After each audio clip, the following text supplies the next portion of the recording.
Hey guys, welcome back to Revealing Biblical Truths. In this video, we will be going through the book of Judges, chapters 16 through 21. Before we get started, go ahead and like the video, subscribe, share, and turn on post notifications so you can see future videos just like this one. In chapter 16, we see Samson lying with a harlot, but the citizens of Gaza knew it and were planning on waiting at the city gate to kill him. But Samson got up at midnight and removed and carried the posts and gate away so they couldn't. After that, he fell in love with a woman named Delilah. The heads of the Philistines came to her and bribed her with 1,000 pieces of silver if she would tell them the source of his strength. So she asked him what his weakness was, and he said that if they bind him with 7 dried cords that he couldn't break them. So they came and bound him, but he broke them all. Then Delilah said he mocked her and asked again what his strength was. He said if they use 7 new ropes, he will be weak like other men. So she bound him and called for the Philistines, which once again tried to take him, but he broke those ropes too. She said he mocked her again, and she asked again. He then said if his 7 locks of hair were tied up in a knot, he'd be weak. So she did it again, and then he woke up and broke out of it a 3rd time. She then said he didn't love her and pressured him daily until he was vexed sore in his soul. Finally, he gave in, and he said that he had a Nazirite vow from birth, and that he has never cut his hair, and if he did, it would make him weak. So she knew it would work, and he fell asleep on her, and she called for a man to cut his hair, and his strength did leave him. So the Philistines took him and put shackles on him, and he was in prison working. They also gouged out his eyes, but his hair grew back after some time. The Philistines sacrificed to Dagon the fish god, and proclaimed victory that they had Samson captured.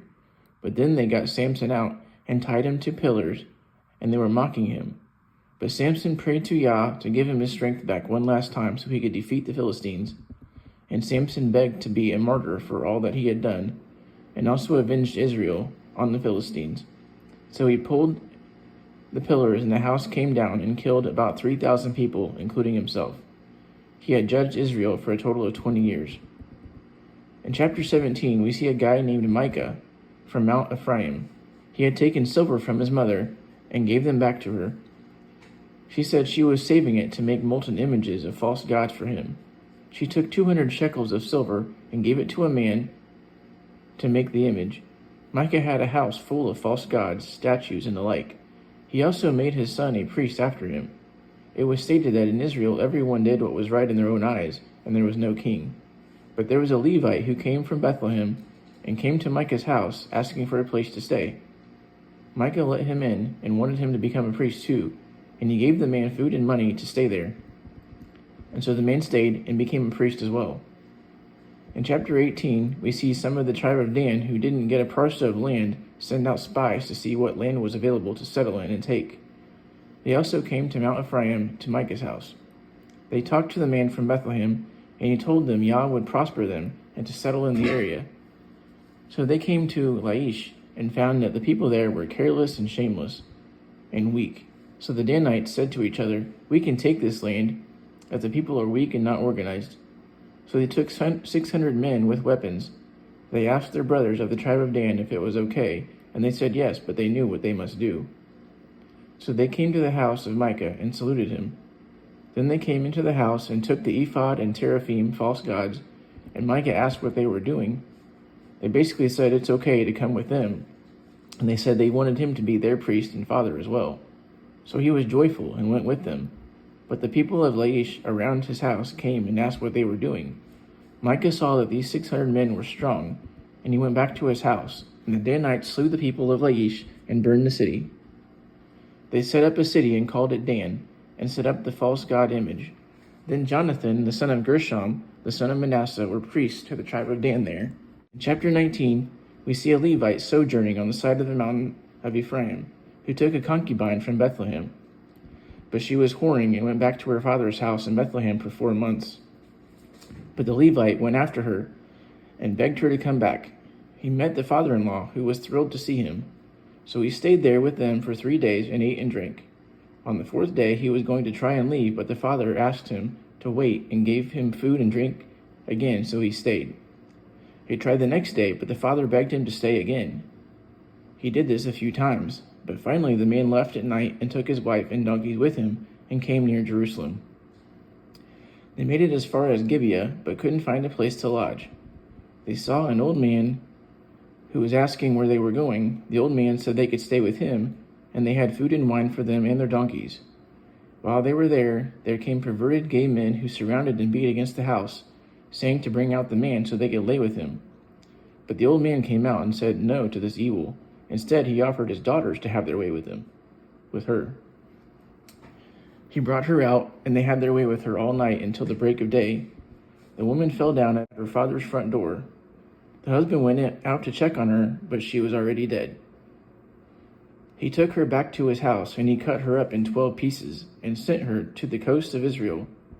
In chapter 20, the children of Israel went out again unto Yah in Mizpah. The chiefs of all the tribes came to the congregation to confront 400,000 footmen. They asked what happened. The husband of the woman answered and told them what happened to her. They replied that they would take 10% of all the tribes and come to Gibeah to avenge her. They came to Gibeah and told them to give up the children of Belial, the gay evil men, but the children of Benjamin wouldn't listen to them. Instead, they themselves gathered men to fight the children of Israel. So the children of Israel went up to the house of Elohim and asked who should go up to fight first, and Yah said Judah. So they went out and fought. But Benjamin killed 22,000 of the Israelites. So they went out again on day 2, and Benjamin killed 18,000 Israelites.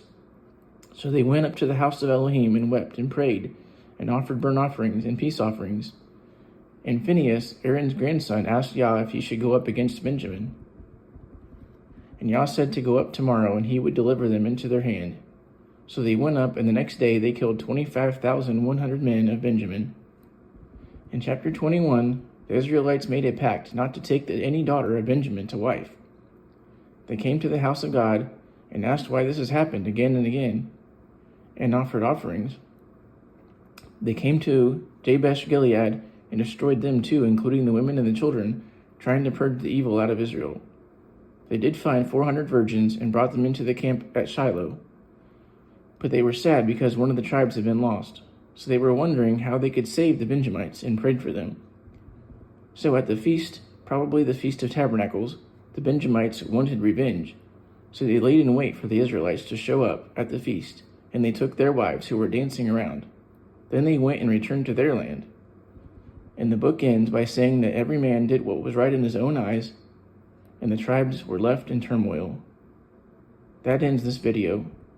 Thanks for watching, and until next time, shalom.